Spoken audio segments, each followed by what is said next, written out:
Missouri lawmakers this week drop onto the governor's desk legislation allowing an immediate takeover of the Kansas City, Missouri School District. It's been an on-again, off-again piece of legislation.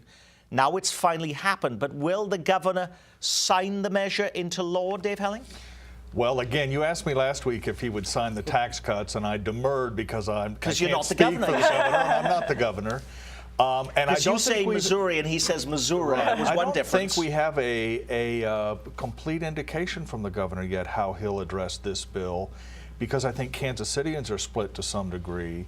So I think the best I can say is we're all watching to see which way he might lean. Now, the story we're going to talk about in a few minutes about a closing of a charter school may play into that a little bit. The politics are pretty complicated on this issue, particularly since Jay Nixon is disliked among many members of the minority community in Kansas City because of his role on the DSEG case going back 20 years. As you know, he was pretty aggressive in pushing back against desegregation orders, so he's got a tricky political needle to try and thread, and we just don't know which way he's going to go.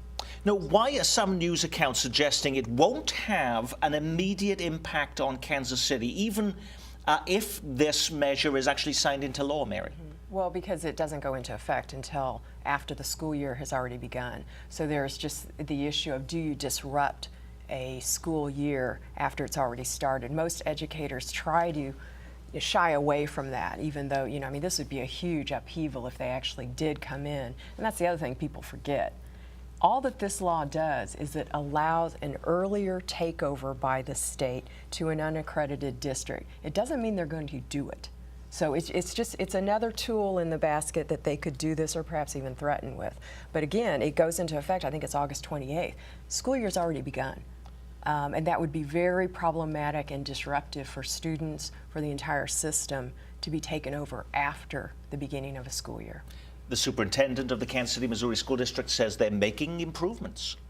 They are making strides in all of the areas that will potentially get them provisional accreditation.